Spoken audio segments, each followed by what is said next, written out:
성도님들 눈치채신 분도 계시겠지만 제가 요즘 격주로 다른 설교를 하고 있습니다. 이게 무슨 말이냐?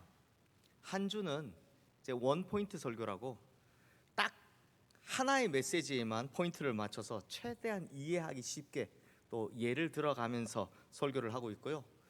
또 다른 한 주는 복음에 관한 교리를 오로지 강해로만 풀어내고 있습니다. 처음부터 이렇게 하려고 한 건 아닌데요. 지난번에 에베소서 1장 하면서부터 자연스럽게 그렇게 된 것 같습니다. 그런데 하다 보니까 여기에도 다 하나님의 뜻이 있구나 하는 생각이 듭니다. 저 역시도 이제 석사에서는 성서 해석학을 하고 박사에서는 설교학을 하다 보니 이게 약간 번갈아 가면서 이렇게 하고 있는 것 같습니다. 자, 그러면 오늘은 어떤 차례일까요? 지난주에 제가 온갖 잔망을 떨어가면서 저희 집 두 아들 이야기를 해가며 질투하시는 하나님에 대해 설교했다라는 것을 기억하시는 분들은 이미 눈치채셨겠죠. 그렇다면 오늘은 진지하게 또 집중해서 들으셔야 한다는 것 기억하시면서 이제 말씀을 전하도록 하겠습니다. 성도님들, 예수님께서 베데스다 연못에서 38년 된 병자를 고치신 사건, 이건 너무나도 유명한 이야기입니다. 그런데요, 3절 말씀에 보면 베데스다 연못에 있는 행각에 맹인, 다리 저는 사람, 혈기 마른 사람 등등 수많은 병자들이 있었다고 합니다. 그것도 다들 상태가 너무 안 좋아서, 너무 위중해서 앉아 있지도 못하고 다 누워 있었다고 합니다. 그렇다면 성도님들, 혹시 이 부분 읽어보시면서 이런 생각 해보신 적 없으십니까? 아니, 아픈 사람이 저렇게 많은데, 그것도 죄다 심각한 병자들인데, 이 많은 병자들 중에서 왜 예수님께서는 38년 된 병자 딱 한 사람만 고쳐주셨을까 하는 이 생각 말입니다. 사실 예수님의 능력이라면 거기에 있는 모든 병자들을 쫙 다 불러 모아놓고 다 모여 해놓고 모든 병자들 다 나을지어다, 모든 병들아 다 떠나갈지어다, 이렇게 한마디만 하셔도 거기에 있는 모든 병자들이 전부 다 고침받았을 겁니다. 예수님이라면 당연히 그런 능력이 있으시니까요. 그런데 왜 하필 예수님께서는 38년 된 병자 이 한 사람만, 딱 이 한 사람만 고쳐주셨냐 하는 겁니다. 그런데요, 이에 대한 답을 알려면 우리는 먼저 요한복음의 기록 목적, 즉 요한복음이 강조하고자 했던 중요한 메시지에 대해서 먼저 알아야 합니다. 자, 성도님들, 요한복음은요 기본적으로 두 가지의 내용을 강조하고 있습니다. 이걸 알아두시면 되게 좋습니다. 그것이 뭐냐? 먼저는 예수님의 신성과 인성입니다. 그러니까 하나님됨과 인간이심입니다. 즉 예수님께서, 이제 쉽게 설명하자면, 예수님은 인간의 몸을 입고 이 땅에 오셨지만 또한 예수님께서는 확실한 하나님의 아들이시다라는 겁니다. 예를 들자면 요한복음 4장에 보면 예수님께서 왕의 신하의 아들을 고쳐주시는 장면이 나오죠. 거기에 보면 지금 예수님은 가나에 계신데, 이 가나에 계신데 왕의 신하가 달려와서 자기 아들 좀 살려달라고 부탁을 하니 무려 37km나 떨어진 가버나움에 있던 왕의 신하의 아들을 보지도 않고요, 만지지도 않으시고요, 그저 말씀만으로 37km 떨어진 가나에서 말씀만으로 고치시는 겁니다. 그러면 이 사건이 무엇을 보여주는 거냐? 하나님만이 하실 수 있던 시간과 공간을 초월하는 능력을 예수님도 하실 수 있다라는 겁니다. 더불어 말씀만 하시면 시공간을 초월해 무엇이든지 다 하실 수 있다라는 겁니다. 다시 말하면 비록 인간의 몸을 입고는 오셨지만 예수님은 진짜 하나님이시고 진짜 하나님의 아들이시더라 라는 이야기를 하고 있는 겁니다. 그리고 두 번째로 요한복음이 강조하고자 하는 것은 구원에 실패한 유대교와 구원에 성공한 예수님을 비교하는 겁니다. 하나님의 법을 줬더니 온통 율법주의에 빠져서 모든 인간을 죄인으로 만들어버리고 모든 인간을 향해 정죄하고 있는 그 유대교에는 더 이상 희망이 없다라는 겁니다. 반대로 말하면 유일한 구원자가 예수님이시다. 그 이야기를 하고 있는 겁니다. 이것도 예를 한번 들어볼까요? 요한복음 2장에 나오는 이제 물을 포도주로 바꾸시는 사건. 이 사건에 보면 전제가 하나 있죠. 뭡니까? 정결케 하는 예식에 쓰이는 항아리가 비었다라는 겁니다. 그러니 여기서 빈 항아리는 바로 구원의 능력을 잃어버린 유대교를 상징하고 있는 겁니다. 즉 정결 예식에 쓰이는 항아리 물이 없다라는 것은 정결케 하는 능력을 잃어버렸다라는 겁니다. 허나 바로 그 빈 항아리에 무엇이 담깁니까? 포도주. 바로 예수 그리스도의 보혈을 상징하는 포도주가 담기면서 진짜 구원자가 누군지를 보여주고 있는 거죠. 바로 이 두 가지가 요한복음을 해석하는 기초의 틀입니다. 이 두 가지를 가지고 있으면 요한복음 보실 때가 엄청 편합니다. 해석하기가. 저도 예전에 오늘 본문 가지고 다른 설교를 한 적이 있는데요, 그때도 이런 틀을 가지고 했었죠. 베데스다, 제일 먼저 들어가는 사람만이 고침받을 수 있잖아요. 1등주의입니다. 1등 우선주의. 바로 율법을 말하는 거죠. 남들보다 나아야 하고 남들보다 깨끗해야 하고. 그러나 그곳에 누가 오셨습니까? 예수 그리스도가 오셨다. 그런 설교를 한 적이 있습니다. 그러므로 이 두 가지가 요한복음을 해석하는 틀이다라는 거 꼭 기억하시면 좋겠습니다. 그렇다면 성도님들, 다시 질문으로 돌아와 보죠. 그 수많은 병자들이 있는데, 그것도 다 심각한 병자들인데, 일어서지도 못하고 다 누워있는 그런 병자들 중에 예수님께서는 왜 38년 된 병자 딱 이 한 사람만 고쳐주셨을까요? 왜요? 자, 만약 우리 성도님들께서 타임머신을 타고 2000년 전으로 돌아간다고 해봅시다. 그래서 이 38년 된 병자, 고침받은 후에 38년 된 병자를 만났다고 칩시다. 그때 이 사람에게 이렇게 물어보는 겁니다. 아니, 어째서 예수님께서는 그 많은 병자들 중에 당신만 고쳐주었습니까? 어떻게 그 많은 병자 중에 당신만 고침받았습니까? 라고 이렇게 물어본다면 이 사람이 뭐라고 대답할 것 같습니까? 우리 성도님들 생각에는 뭐라고 대답하실 것 같습니까? 표정들이 뭔가를 말씀하시고자 하시는 분도 계시고 아무 생각 없으신 분도 계시고 제가 진짜 많이 생각해 봤는데요, 진짜 많이 고민해 봤는데요, 제 생각에는 이렇게 대답했을 것 같습니다. 아마 제 생각에는 모르겠는데요 라고 대답할 것 같습니다. 아니, 당연하죠. 사실 이게 정답 아닙니까? 모릅니다. 왜요? 이 사람에겐 이유가 없으니까요. 이유는 예수님만 아십니다. 이유는 예수님께만 있기 때문입니다. 그렇다면 왜 이 사람이냐고요? 모릅니다. 그건 예수님만 아십니다. 왜요? 예수님께서 이 사람을 일방적으로 선택해 주신 거니까요. 자, 성도님들, 바로 이것이 핵심입니다. 분명 38년 된 병자에겐 고침받고 구원받을 만한 이유가 단 하나도 없었습니다.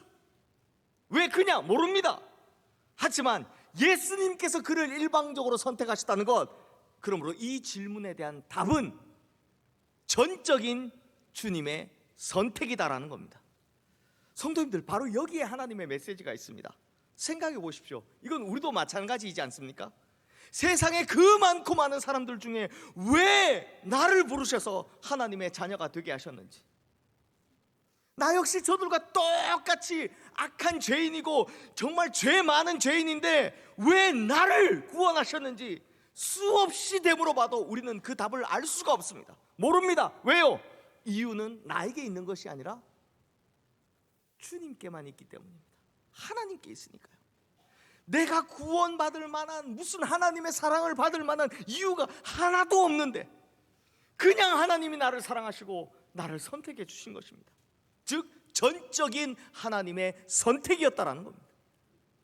그러므로 성도님들, 수많은 사람들 중에서 하나님의 선택으로 인해 내가 구원받은 것, 바로 그것이 그 수많은 병자들 중에서 이 38년 된 병자 딱 한 사람만 구원받은 것에 오롯이 비춰지고 있다, 오롯이 투영되고 있다는 겁니다. 바로 이것이 복음이고 이것이 은혜라는 겁니다.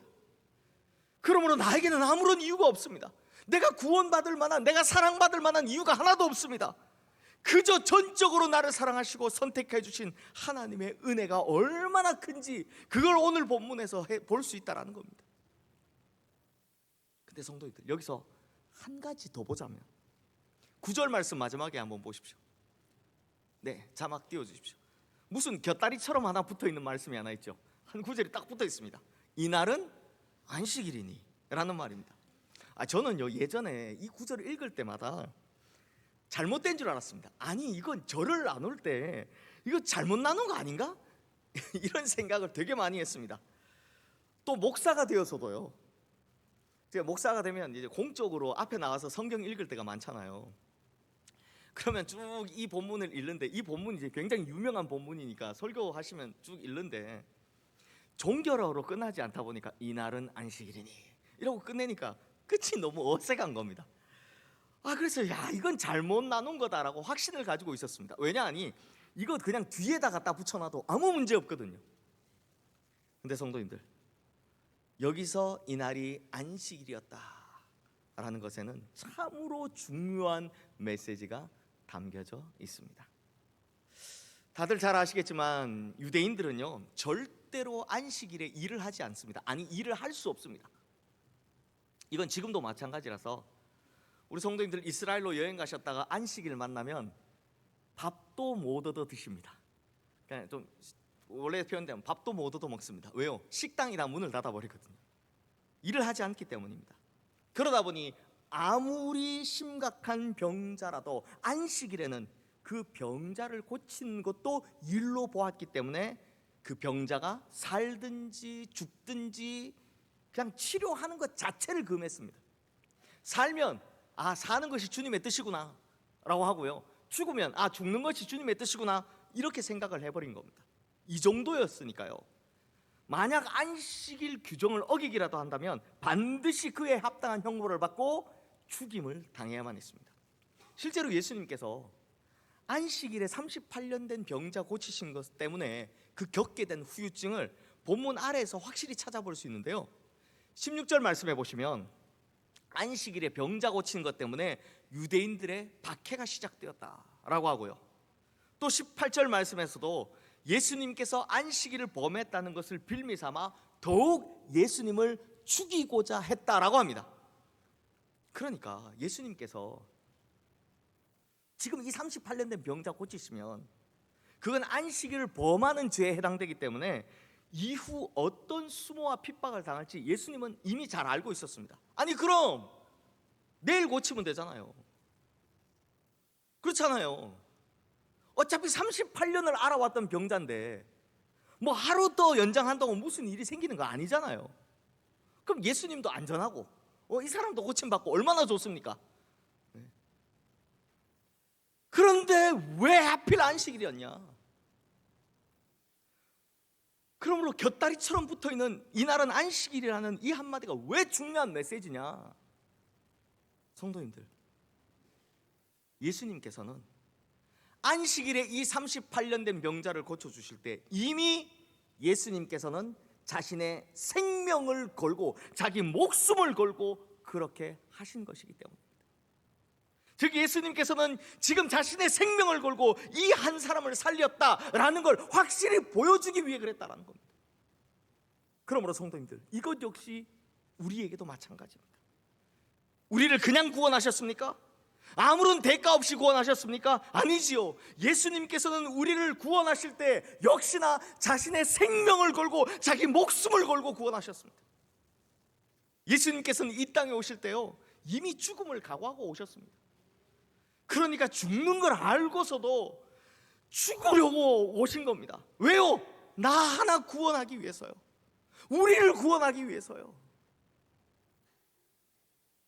그러므로 성도님들, 예수님께서 굳이 안식일을 범함으로 유대교의 엄청난 핍박과 박해를 받는다는 것, 심지어 자신의 목숨까지 위태로울 것까지 다 알고 계셨지만 그렇게 이 38년 된 병자를 고치신 것, 거기엔 이유가 있습니다. 뭡니까? 이처럼 우리 역시 나음을 입고 고침을 받고 구원을 받을 수 있다는 것, 그것은 그 어떤 대가를 치러서라도, 심지어 자기 목숨을 걸고서라도 나를 구원하시겠다라는, 나를 살려내시겠다라는 예수님의 강력한 의지가 담겨있기 때문입니다.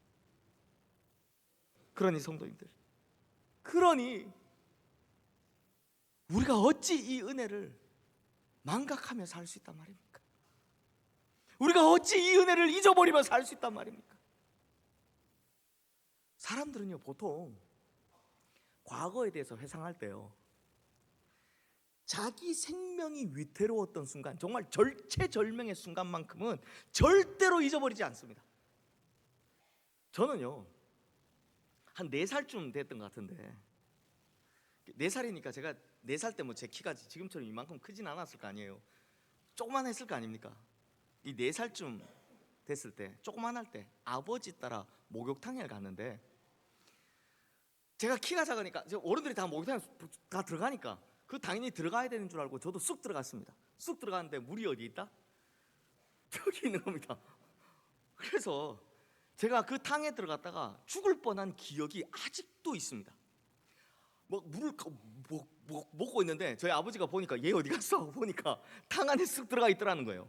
그래서 아버지가 꺼내주셨어요. 그런데요, 제가 5살 이전에 그 어릴 때 기억은 거의 나지 않습니다. 하나도 나지 않습니다. 그렇지만 그 물 먹던 순간만큼은, 제가 물을 볶음 먹고 있었던 그 순간의 기억만큼은 확실하게 기억이 납니다. 왜요? 죽을 뻔해서. 그게 기억이 확실하게 납니다. 그리고 제가 대학생 때 저도 주일학교 교사인 시절이 있었습니다. 저도 주일학교, 날 때부터 목사는 아니었고요, 주일학교 교사를 하던 시절이 있었습니다. 그 당시에는 여름 성경학교 하면 어디 갑니까? 이제 계곡이나 바닷가에 애들 데리고 놀러 가잖아요. 그때 당시에는 뭐 애들이 엄청 많았던 시절이니까 그날도 이제 아이들 막 우르르 데리고 간 겁니다. 얼마나 많이 갔는지. 근데 마침 한 아이가 물에 빠져서 허우적거리고 있는 겁니다. 근데 얘가 이제 물에 들어갔다 나왔다 들어갔다 나왔다 하는데 숨이 막히니까 소리도 못 지르는 겁니다. 거기다가 이 애가 그냥 들어갔다 나왔다 들어갔다 나왔다 하니까 그냥 노는 줄 알고 아무도 거기에 신경을 안 쓰고 있었던 겁니다. 다행히 제가 그걸 발견하고 뛰어 들어가서 죽을 뻔한 아이를 들고 이렇게 끄집어내서 살려준 적이 있습니다. 이후에 그 아이가 청년이 되었을 때 저를 만나면 무슨 이야기를 했을까요? 무슨 무용담 이야기하듯이 제가 그 아이를 살려주었던 이야기를 계속해서 합니다. 자기가 죽은 줄 알았는데 선생님 때문에 살았습니다. 정말 자기가 그때 죽는 줄 알았는데 선생님 때문에 살았습니다 라는 이야기를 지금까지도 계속합니다. 왜요? 그만큼 목숨을 잃을 뻔한 절체절명의 순간에서 기적적으로 살아난 것에 대한 기억, 이 기억은 너무나도 강렬하기 때문입니다. 우리 성도님들 안 그러십니까? 다 그런 기억들이 있으실 겁니다. 그런데 성도님들, 그런데 왜 예수님이 나를 살리신 것에 대해서는 왜 이리 기억을 못하고 사는 겁니까? 예수님이 나를 살리신 것에 대해서는 왜 다 잊어버리는 겁니까? 죽을 뻔한 나를 대신해 자기 목숨을 걸고 나를 살려준 예수님의 은혜에 대해서는 어찌 이리 자주 잊어버리는 겁니까? 진짜 그냥 죽음도 아니고 영원히 죽을 뻔한 우리를 예수님께서 자기 목숨을 걸고 자기 생명을 걸고 건져주셨는데 우리는 왜 이걸 자꾸 당연하게만 생각하는 걸까요? 왜 이걸 자꾸 잊어버리고 사는 걸까요? 그러므로 성도님들, 이 대림절 첫 번째 주일에 우리가 어떤 은혜를 받아 구원받은 백성이 되었는지, 하나님의 자녀가 되었는지 다시 한번 되새기시기를 주님의 이름으로 축원합니다. 성도님들, 다시 한번 말씀드리지만 수많은 사람들 중에 예수님께서는 아무런 이유 없이, 굳이 이유를 찾자면 그냥 사랑하셔서 나를 선택해 주셨습니다. 그뿐만 아니라 자기 생명을 걸고 자기 피와 살을 다 찢고 내어 바치면서까지 내 생명을 건져주셨습니다. 그러니 성도님들, 한번 생각해 보십시오. 이 세상 누가 아무 이유 없이 나를 그렇게 사랑해 준단 말입니까? 이 세상 누가 나를 대신해서 그렇게 자기 생명을 던진단 말입니까? 남편도 그렇게 못합니다. 자식도 그렇게 못합니다. 세상에 그런 사람이 어디 있습니까? 그러니 예수님보다 더 좋은 분이 이 세상 또 어디 있단 말입니까? 그래서 저는 참 예수 안 믿는 사람들이 이해가 안 될 때가 있습니다. 아니, 예수님이 이렇게 좋은 분인지 알고 나면 우리가 예수님을 안 믿을 이유보다 믿을 이유가 백배천배 많은데 그걸 왜 안 믿는지를 모르겠습니다. 그러므로 우리 성도님들, 나를 위해 자신의 생명을 걸고 이 땅에 오신 예수님의 은혜를 항상 기억하며 항상 감사하는 마음을 가지고 살아가시기를 주님의 이름으로 축원합니다. 단 한순간도 이 은혜를 잊지 않으셔서 제발 예수 잘 믿으시기를, 예수 잘 믿는 진짜 성도 되시기를 주님의 이름으로 축원합니다. 특별히 오늘 은퇴하시는 분들, 지금까지 잘 해오셨듯이 끝까지 예수 잘 믿으시다가 주님 앞에 서는 날 떳떳하게 영광의 면류관 받게 되시기를 주님의 이름으로 축원합니다. 기도하겠습니다. 하나님 아버지, 아무런 이유도 없이 나를 사랑한다 하시고 아무런 이유도 없이 나를 택하여 주시니 그 은혜가 얼마나 큰지 참 감사를 드립니다. 뿐만 아니라 나 하나 살리시기 위해 자신의 생명을 걸고 이 땅에 오신 예수님의 은혜에 더더욱 감사를 드립니다. 그런데 주님, 우리는 자주 이 은혜를 잊어버립니다. 원래 십자가에서 죽어야 할 것은 나였는데 이제는 나 대신 예수님께서 십자가에 달리시는 것이 너무나도 당연하게 여겨집니다. 뻔히 아는데도 예수님의 은혜가 내 삶에 아무런 영향도 미치지 못합니다. 그러다 보니 여전히 주님께 뭘 더 달라고, 아직도 모자란다고 투정이나 부리고 있고, 혹은 아예 예수님의 은혜를 잊어버린 채 그저 교회 마당만 밟으며 돌아갑니다. 주님, 참 죄송합니다. 이제부터라도 나를 향하신 주님의 은혜 절대 잊지 않고 살아가게 하여 주시옵소서. 그 사랑이 얼마나 큰지 정말 순간순간마다 기억하며 살아가게 하여 주시옵소서. 그렇게 예수 잘 믿는 성도, 진짜 성도 되게 하여 주시옵소서. 나 하나 구원하시고자 자신의 생명을 걸고 이 땅에 오신 우리 주 예수 그리스도의 이름으로 기도드리옵나이다. 아멘.